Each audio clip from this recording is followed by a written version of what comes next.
흥사단 조직 체계와 단우 생활에 대해서 말씀드리도록 하겠습니다. 소개자는 발표자 임병욱입니다. 흥사단 조직 전체를 설명하기에는 사실 시간이 너무 짧고 해서 큰 틀의 소개만 간략하게 해드리도록 하겠습니다.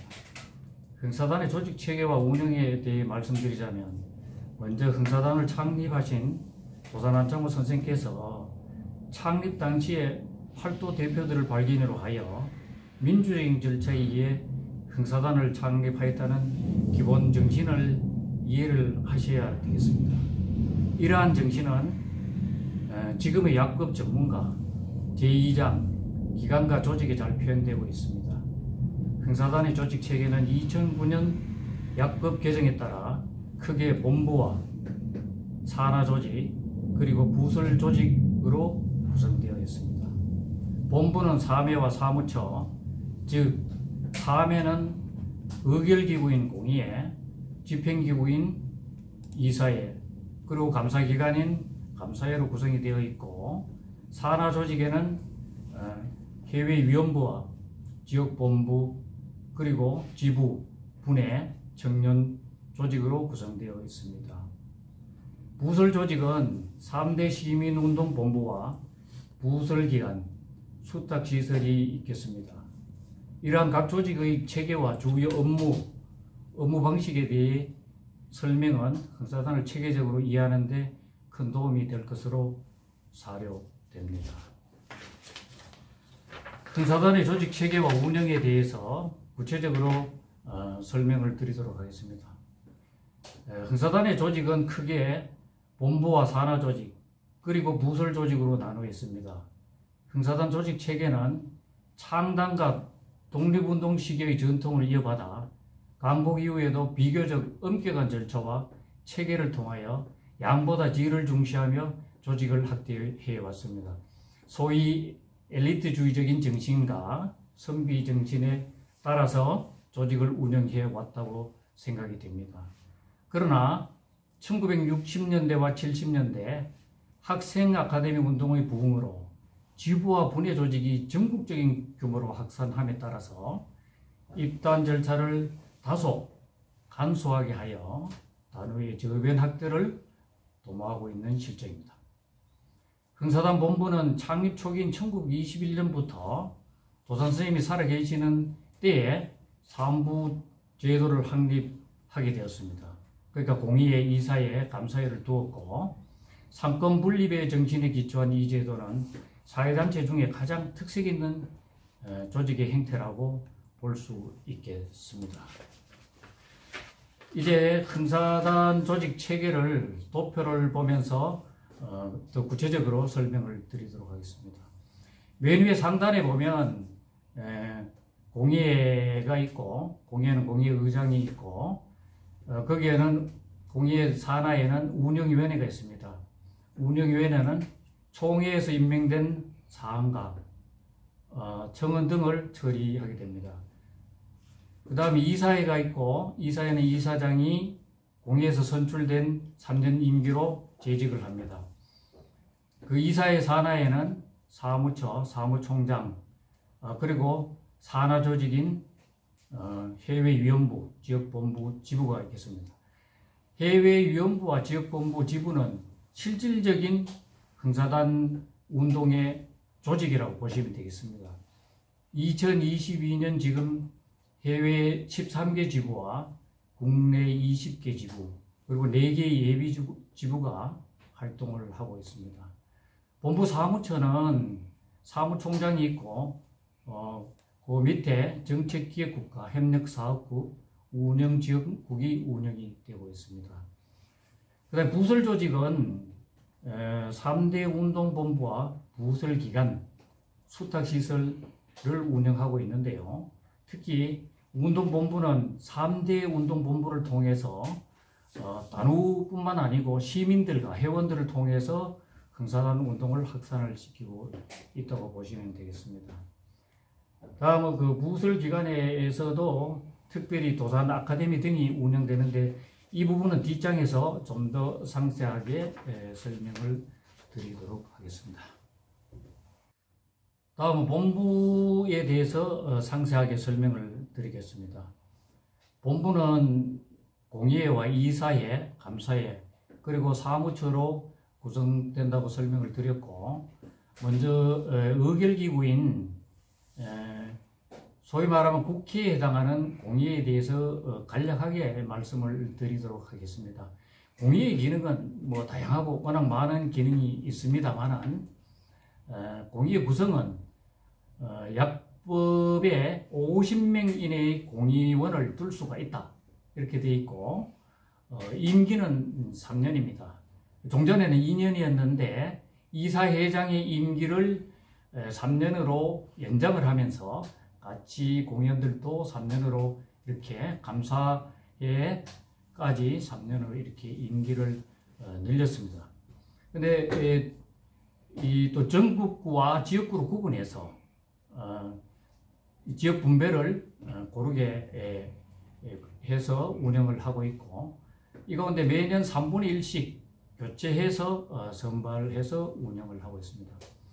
공의회 기능으로서는 공의회 의장과 이사장, 이사, 감사의 선출 및 해임이 있고, 약법의 개정, 규정의 제정 및 개정, 사업계획 및 예결산의 승인, 이사에서 제안한 의안의 심의 및 의결, 기타 중요한 사항의 심의 및 의결을 다루고 있다고 보시면 되겠습니다.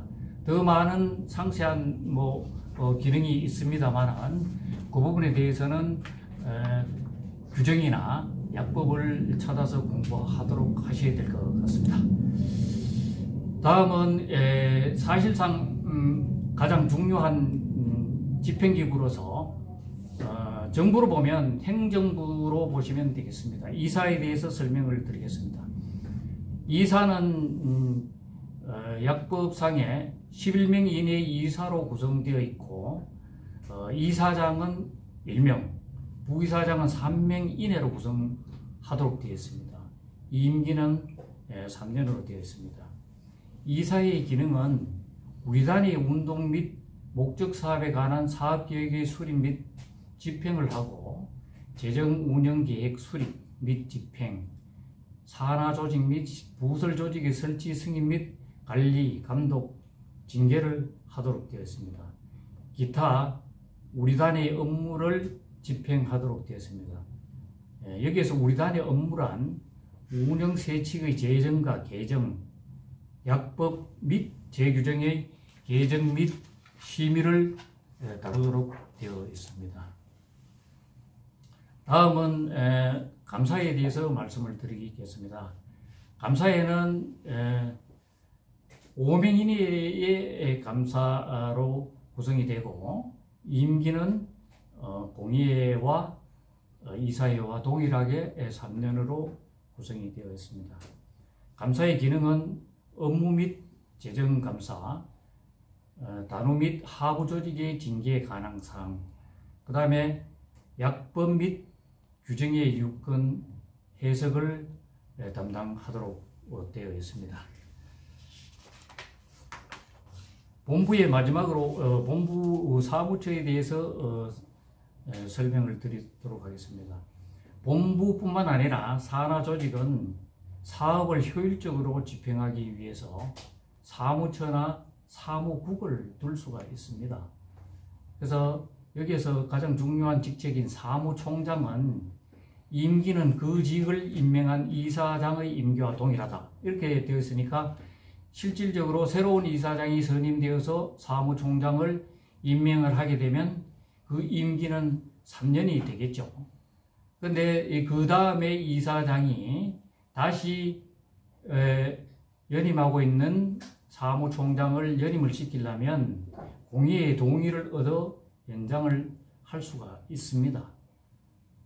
다음은 지역 사무처국장은 지역의 대표인 지부장이 임명을 하고, 평의회가 존속되어 있는 지부에서는 평의회의 동의를 얻고 마지막에 이사장의 승인을 얻도록 되어 있습니다.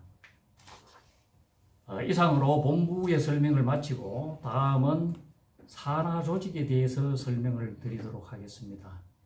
이게 용어 자체가 산하 조직이라서 다소 거부감이 있는 게 사실입니다만은 본부가 있고 약법에 그렇게 되어 있습니다. 제 규정이나 이렇게 보면 설립 취지문에도 흥사단 본부는 서울에 둔다 뭐 이렇게 되어 있어서 본부가 실제로 존재하기 때문에 규정상 그렇다는 걸 이해를 하셔야 되겠습니다. 본부가 있고 지역본부, 그 다음에 위원부가 있고 그 밑에 지부와 지부 또 분해 청년 조직으로 이렇게 조직이 구성되어 있습니다. 위원부는 해외의 국가 또는 복수의 지부 단위를 조직해서 2개 이상의 지부 대표자로 구성되어서 해외 자치 조직의 각 지부의 업무를 감독하는 위원부를 만들 수가 있습니다. 그러나 실질적으로 미주의 위원부가 있긴 한데 각 지부의 활동만 지원하는 형태로 지금 실질적으로 조직이 구성되어 있다고 보시면 되고, 지역본부는 강역자치단체 단위로 조직을 하고 2개 이상의 지부 협의체로 구성되어서 운영을 하도록 지부의 활동을 감독하고 지원하는 체계로 되어 있습니다만은 국내에서는 아직 지역본부가 존재하지 않고 있습니다. 그 다음에 지부는 실질적으로 흥사단의 조직과 그 다음에 단위의 권리, 의무, 재정 운영 등 실질적인 기본이 되는 조직입니다. 그래서 지금 흥사단 내외에서도 각 그렇게 국내에 있는 20여 개 지부 중에 일부 지부를 개인 법인화해서 좀 더 조직을 활성화하는 방안을 연구하고 있는 그런 실정입니다. 그래서 이 지부 밑에 사실 분해를 둬서 분해 활동이 굉장히 활성화되어야 흥사단의 조직이 원활하고 더 조직적으로 운영이 활성화될 텐데, 실제 서울 지부 산하의 분해 외에는 다른 지부에서는 인적 사항도 그렇고 해서 분해 활동이 적극적으로 지금 진행된다고 볼 수는 없습니다. 그래서 또한 청년위원회나 이런 걸 구성해서 청년들이 위원회를 통해서 흥사단 단우가 되고 통상 단우가 되도록 안내해야 되는데, 그런 쪽에서도 다소 우리가 부진해서 실질적으로 활성화해야 되는 고민을 안고 있다고 할 수 있습니다. 이제 마지막으로 조직 중에 부설 조직에 대해서 말씀드리겠습니다. 부설 조직에는 시민운동본부와 부설기관, 수탁시설 이렇게 구분이 되는데요. 이 부설 조직은 이사회 또는 산하 조직의 결의에 의해서 설치할 수 있습니다. 시민운동본부와 부설기관, 수탁시설 전체를 통칭해서 부설 조직이라고 이야기하겠습니다. 부설 조직은 이사회 또는 산하 조직의 결의에 의해서 설치되지만 또 나중에 이게 서로 뜻이 맞지 않으면 해산할 수도 있겠습니다. 시민운동본부에 대해서 간략히 설명을 드리면 20여 년 전에 흥사단이 단우뿐만 아니고 시민들과 함께 국가의 큰 아젠다들을 해결하기 위해서 만든 3대 운동본부가 통일운동본부와 투명사회운동본부 그리고 교육운동본부가 있겠습니다. 이 3대 운동본부는 실질적으로 단우와 일반 회원들이 동참해서 활동을 같이 하면서 자율적으로 그리고 독립재산제로 운영을 하고 있습니다. 단지 흥사단의 정신과 흥사단의 일부 통제를 받으면서 운영이 된다고 보시면 되겠습니다. 흥사단 본부 회관 내외에 위치하도록 하며 일반 회원들과 함께 많은 연대 활동을 현재 전개하고 있습니다. 다음 부설 조직은 대표적인 게 이제 사단법인 도산 아카데미가 있고, 사단법인 도산 아카데미는 우리 흥사단 단우들이 외부에서 명망이 있는 일반 다른 그 외부인을 초빙해서 이렇게 구성해서 지금 굉장히 활성화되고 있다고 보시면 되겠고, 그 다음에 시민사회연구소, 그 다음에 흥사단 산악회, 우리가 소위 말하는 와이카 산악회가 실질적인 부설 조직이 되겠습니다. 그 다음에 중앙수련원 등이 현재 운영되고 있습니다. 마지막으로 수탁시설은 중앙정부와 전국 각 지역 지방자치단체와 함께 주로 청소년 시설을 수탁하거나 위임받아서 운영하면서 청소년 교육운동을 전개하고 있다고 보시면 되겠습니다. 현재 전국에서 운영하는 시설은 약 30개 시설 정도 되고, 근무하는 실무자는 270여 명의 실무자가 현재 근무하고 있습니다. 이상으로 흥사단 조직 체계와 운영을 간략하게 설명을 드렸습니다. 더 세부적인 내용은 실제 약법이나 규정, 규약 등을 읽어보시고 더 숙지하시면 단 활동하시는 데 상당한 도움이 되리라 생각이 됩니다. 다음은 단우 생활에 대해서 말씀을 드리도록 하겠습니다. 흥사단은 독특하게 회원을 단우라고 지칭합니다. 이런 약법 제3장에 흥사단 단우라고 표현한다 이렇게 되어 있습니다. 단우의 종류는 통상단우와 예비단우, 맹해단우, 특별단우 이렇게 구분이 되어 있고, 1년 이상 수련과 의무를 성실히 수행한 18세 이상의 예비단우 중에서 서약 절차를 밟은 사람을 통상단우라고 지칭합니다. 통상단우는 선거권, 피선거권, 제한권, 표결권을 가지고 있습니다. 실질적인 흥사단의 주인인 셈이죠. 그 다음에 우리 단의 목적과 공약에 공감해서 입단 절차를 밟은 사람들을 예비단우라고 합니다. 그래서 예비단우 수자는 굉장히 많습니다. 통상단우에 비해서. 그렇게 해서 이 예비단우 가운데서 1년 이상 수련과 의무를 성실히 수행해서 서약문답을 하고 서약 절차를 밟으면 통상단우가 되겠습니다. 그 다음에 맹해단우가 있습니다. 맹해단우는 이사회나 산하조직인 지부 등에서 추대해서 이사회에서 합당하다고 생각해서 승인이 나면 맹해단우가 되겠습니다. 전국에서 현재 한 25명의 맹해단우가 있고, 이분들은 흥사단 100주년 때 추대해서 입단하신 분들이 되겠습니다.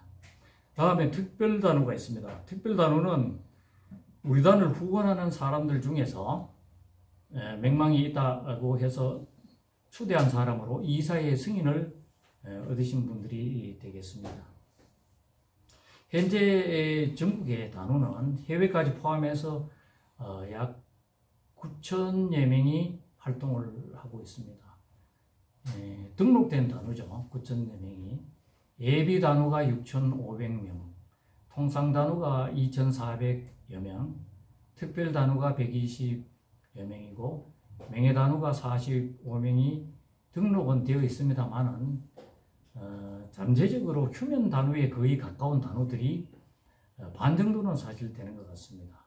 그래서 활동 단우가 훨씬 적다고 볼 수가 있고, 단우 수를 증대시키는 활동이 지금 흥사단 전체에서 가장 큰 고민이고, 특히나 젊은 청년 단우를 흥사단에 영입시키는 그런 노력은 합니다만은 그 효과가 별로 없어서 가장 큰 고민이라고 지금 볼 수가 있습니다. 다음은 단우의 권리에 대해서 조금 전에 언급은 했습니다만 말씀을 드리면, 통상 단우는 선거권, 피선거권 및 제한권과 표결권이 있고, 예비 단우와 맹해 단우, 특별 단우는 제한권만 있고 피선거권이나 선거권은 가지고 있지 않습니다. 다음은 단우의 의무에 대해서 말씀을 드리도록 하겠습니다. 실제 이제 위에는 그 단위의 권리입니다만은 권리는 흥사단의 적으나 흥사단은 단위의 의무를 굉장히 많이 강조하는 단체라고도 볼 수 있겠습니다. 첫 번째, 약법의 규정 및 결의에 복종하는 의무 이렇게 되어 있는데 이게 이제 복종한다는 뜻이 상당히 억압이 있습니다만은 규정과 결의에 잘 따른다 이렇게 이해하시면 되겠습니다. 다음은 이제 출석이 의무인데 어느 조직이나 마찬가지입니다만은 출석을 하지 않고 참여를 하지 않으면 어떻게 조직이 운영이 되겠습니까? 그래서 출석의 의무를 두고 흥사단의 여러 가지 선거권이나 비선거권 이런 걸 논할 때는 출석의 의무를 따집니다. 그래서 세칙에 선거 세칙에 보면 출석이 전체의 30% 이상이 돼야 된다 이렇게 되어 있습니다. 그래서 흥사단에서는 출석의 의무를 굉장히 강조를 하고 있다 이렇게 보시면 되겠고 그보다 더 중요하게 흥사단이 여기는 건 사실 재정을 부담하는 의무입니다. 근데 이제 흥사단은 이게 이제 회비를 흥사단은 의무금이라고 하는데 흥사단 조직 자체가 이 정부나 외부의 도움을 전혀 받지 않고 자체의 의무금으로 재정을 해결하고 있습니다. 따라서 이 정부나 정권이 바뀌더라도 휘둘리지 않고 바른 소리, 바른 말을 할 수가 있는 근간이 되기도 합니다. 그래서 흥사단은 어떻게 보면 의무금에 충실해야 되고 의무금을 제대로 납부하지 않으면 이 또한 선거권이나 비선거권이 주어지지 않습니다. 그 다음에 마지막으로 흥사단 단위의 의무 중에는 교육 및 수련 과정에 참여하는 의무가 있습니다. 흥사단은 이 창립 초기에 1913년 흥사단이 창립될 때는 독립운동단체로 흥사단이 만들어졌습니다만은 이 흥사단은 사실 수련단체입니다. 그렇게 해서 여기서 개인이나 개인 수련이나 동명 수련 이런 여러 가지 수련 활동을 통해서 각자가 건전한 인격이 되어서 우리 국가와 또 사회에 봉사한다 이렇게 흥사단이 이루어져 있기 때문에 교육 및 수련 과정에 참여하는 의무를 강조하고 있다고 이렇게 보시면 되겠습니다. 그래서 단위의 권리도 중요하지만 이 네 가지 단위의 의무를 흥사단은 강조하고 있다. 그리고 중요하게 생각하고 있다. 이렇게 보시면 되겠고요. 이러한 단위의 의무를 성실히 수행해야만 사회 임원회 또는 지부의 선거권이나 비선거권을 가지고 있을 수 있는, 주어질 수 있는 흥사단 특유의 시스템이라고 할 수가 있겠습니다. 다음은 이제 마지막으로 단위 생활에 대해서 설명을 드리겠습니다. 단위 생활이라는 단위 흥사단 활동이라는 이거 누가 강조해서 하는 게 아니고 각자의 뜻에 따라서 흥사단에 또 입단을 했다고 보아지기 때문에 흥사단 단위 생활은 스스로가 수혜자임을 자각해야 된다고 생각합니다. 그래서 권리와 의무를 충실히 다해야 할 것이고 흥사단 조직의 가장 큰 고유의 특장점인 수평적인 조직에 대해서 잠시 말씀을 드리면 흥사단 단위가 되어서 입단을 하면 예비 단위든 통상 단위든 선거권 비선거권이 있다 뿐이지 그 순간부터는 모두가 흥사단의 주인이 됩니다. 그렇게 해서 흥사단을 아끼고 사랑하고 이렇게 되어 있고 자칫 오해하는 게 올해 흥사단 10년, 20년, 30년, 40년 흥사단 활동했다고 해서 그 단위가 더 주인이고 또 금세 입단한 후배 단위가 덜 주인이 아니라는 사실이 중요하고요. 모두가 동등하게 주인이라는 인식을 하시고 주인 정신에 따라서 흥사단을 생활을 하시면 되겠습니다. 우리 흥사단에서는 단우를 상호간에 부르는 호칭이 군으로 사용합니다. 임군 군자를 써서 서로 존중하고 평등하게 하겠다는 뜻으로 호칭을 합니다. 이는 도산 선생님이 주장하신 창립 정신이며 도산 선생님의 말씀 중에 그대는 주인인가 나그네인가 이 말씀을 되새기면서 참 주인으로서 훈훈한 마음으로 빙그레 웃는 마음으로 흥사단 활동을 하시어 각자가 건전한 인격이 되어서 국가와 지역사회 발전에 기여하였으면 좋겠습니다. 이상으로 강의를 마치겠습니다. 감사합니다.